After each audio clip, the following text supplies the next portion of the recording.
Yesterday, we literally had no incidents for many months. It was the safest place imaginable, and this is a different kind of crime. This is a really bad crime.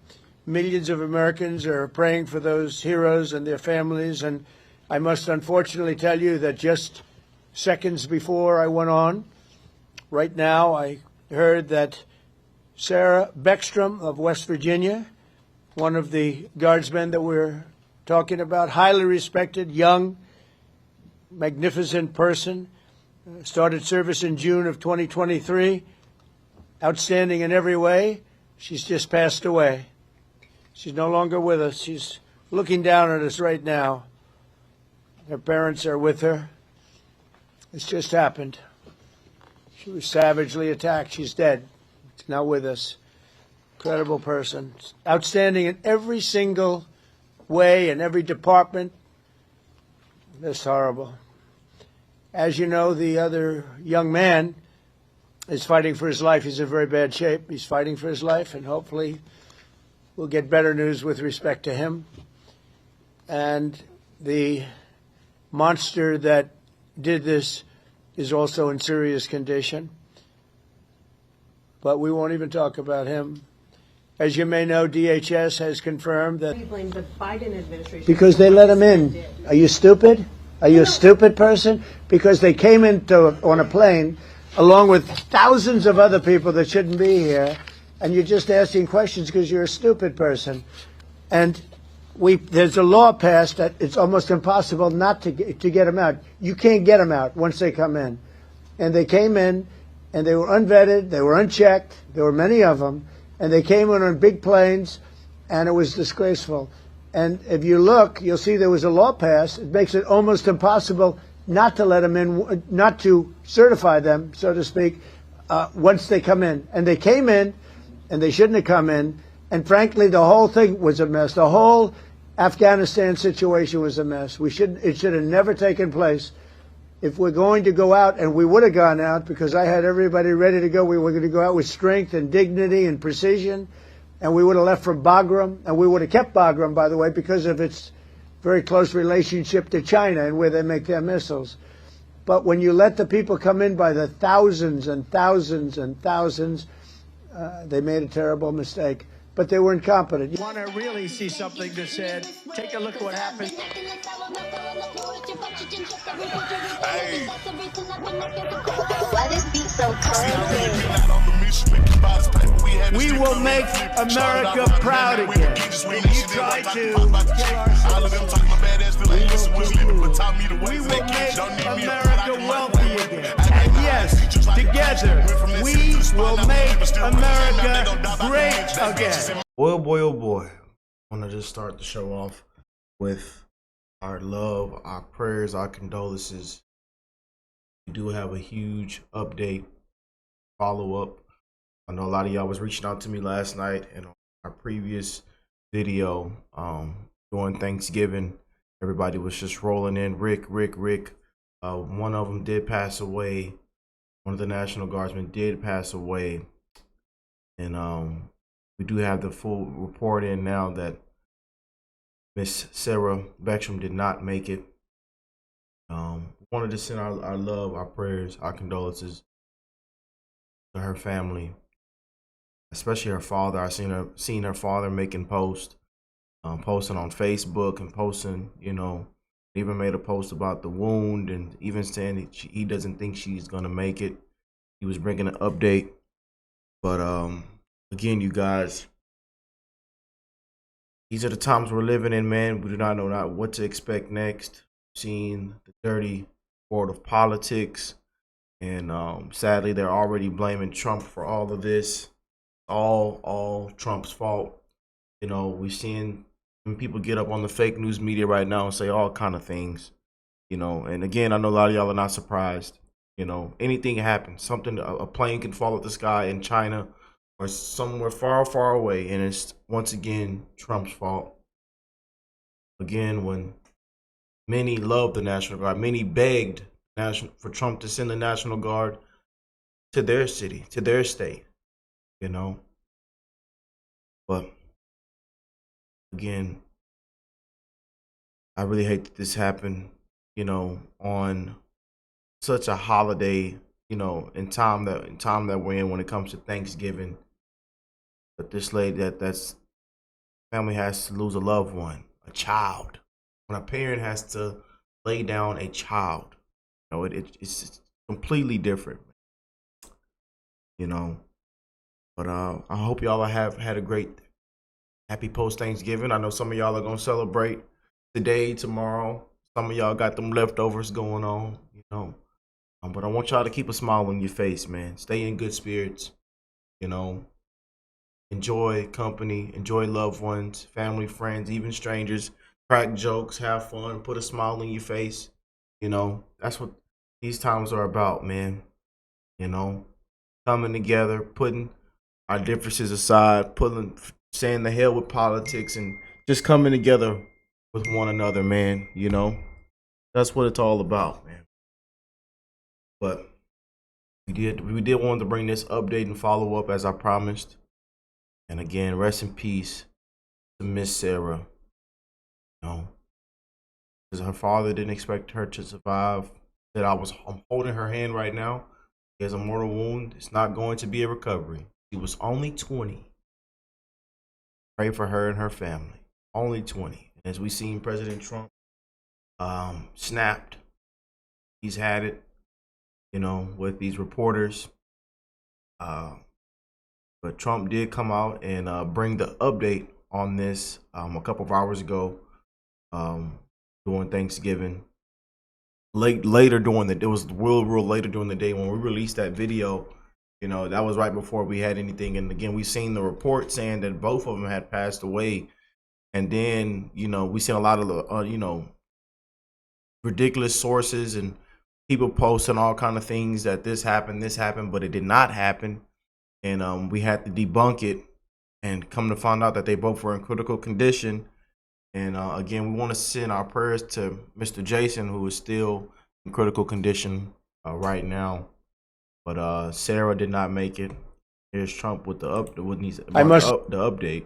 Unfortunately tell you that just seconds before I went on, right now, I heard that Sarah Beckstrom of West Virginia, one of the guardsmen that we're talking about, highly respected, young, magnificent person, started service in June of 2023, outstanding in every way. She's just passed away. She's no longer with us. She's looking down at us right now. Her parents are with her. It's just happened. She was savagely attacked. She's dead. She's not with us. Incredible person. Outstanding in every single way, in every department. That's horrible. As y'all know, after this, Trump went and made a post. And as you know, Trump is hotter than fish grease. He has reached a point, where he's snapped once again. He went off and went berserk on one of the fake news reporters. He even called them a stupid person, and he even pulled out the picture. Trump has had enough. And many majority of Americans feel the exact same way, and they agree with the president, But recently we've seen, even with those 6 congressmen, those Democrats that came up and said you should refuse, orders from the commander in chief, and got up on CNN and ABC News and said the National Guard is Nazis. All this rhetoric and all this the same crap we've been hearing over and over. And, this is why people are not surprised that this is taking place. And I know they're saying it's, people are saying it's not this and that. This is a terrorist attack. This is that. And now there's other conspiracy theorists, of Democrats saying that this might have been this and that. Somebody from the Democrat side paid and planned this. It's just all kind of conspiracy theories that are coming. I know y'all are seeing all kind of people post these theories, and what we've seen recently, with everything that's taking place, these last 10 months. A lot of wins with this administration, and a lot of, sabotaging, backstabbing. We've seen a Democrat Schumer shut down. We know how it is in Congress. We know the Trump derangement syndrome in this country and down there in Washington, and we know when anything happens, it's all Trump's fault. It's the big bad orange man every single day, and people are sick of it, man. Majority of Americans spoke loud and clear, but I really hate to bring this update, man. I really do. I again want to send my love, my prayers, and my condolences. And I especially want to send my love and prayers to her father right here in this beautiful picture they just took together recently. It's never easy laying down your child. He says, my baby girl has passed to glory. If I don't talk to you, don't be. And has been a horrible tragedy. Yeah. To have a deep-rooted hatred for white liberals. I mean, they are the fucking. I believe that guy was making a post, because I think people were also celebrating the attack on these National Guard troops, just as they did Charlie Kirk. And again, you see the pictures they're posting. But this was blocks from the White House, you guys. This beautiful lady is no longer here with us. Rest in peace.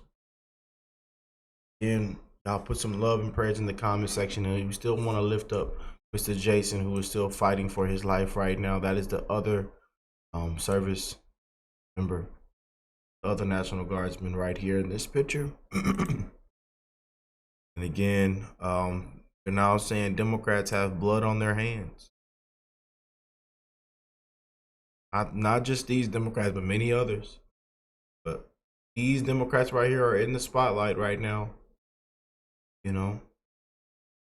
As they wanted to put up their tripod and camera and, come up on the fake news media.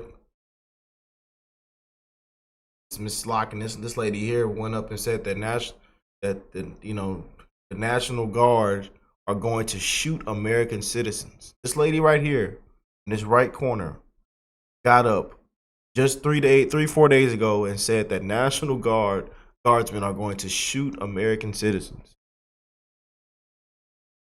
You just can't make this up, man. Democrats have blood on their hands, man. Rest in peace to this beautiful young lady, man. Just can't make this up. But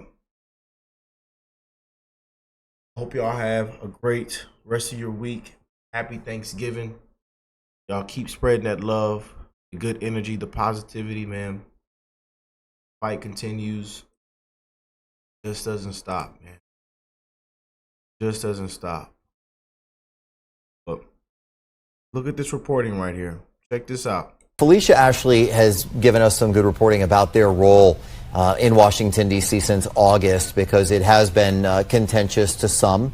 There are plenty of people who did not like the National Guard being here in the city. We don't know if that's the case as to why this person acted the way they did, talking about the gunman. But nonetheless, as Michelle, as you've pointed out, this is a struggle that's been going on in cities across the country right now, where there is a lot of pushback from some, others welcoming them with open arms, but about sending the National Guard, as the president would like, to multiple cities to try and, what he says, cut down on crime. I was in Portland, Oregon just earlier this month reporting on some of the pushback there, as members didn't like the idea, members of the political parties there didn't like the idea of the National Guard coming in. But Memphis, Chicago, there are plenty of other places where there's a genuine debate, and you can only imagine that debate is going to get much stronger and intensify over the next few days. And then the quick reaction from Pete Hegseth over at the Pentagon, the Secretary of War, to say, okay, we're sending 500 more National Guard into Washington, D.C. in light of what just happened, shows you that there certainly won't be a scaling back. Yeah, and there's a question of whether that will agitate more incidents like this. We don't know. but that is something that we will be following in the days ahead. But right now, top of mind is this investigation with this case playing out in downtown D.C. Our Christian Flores standing by. Christian, you have new information for us? Keep it on. Just want to kind of take you back to what we're looking at right now. I mean, again, it's just an absolutely packed scene still several hours later. I mean, look, we've been talking about it pretty much throughout the entire afternoon. We're so close to the White House. You're used to seeing just more amped up police presence and security presence around this area. But of course, you have a shooting, and not just a shooting, but a shooting targeting 2 National Guard troops. And it's just going to be amped up to 11. I mean, earlier this afternoon, we spoke with someone who saw the aftermath. He didn't see the shooting, but he saw the aftermath. All the first responders rushed to the scene, people, trying to get some help to the scene. And he said he hasn't seen a police presence like this since really 9/11. And he's been here for a number of decades. Now, obviously, those are going to be very, very different levels of police presence. Again, we want to just listen our prayers for the other National Guardsman, Jason Wolf, I believe that was the name. He is still fighting for his life. Y'all have a great rest of your week, upcoming weekend. Again, we're going to continue to bring you more follow-ups and some of the best updates and keep you informed. But I love y'all. God bless y'all. Catch y'all on the next one. Peace and love, you guys.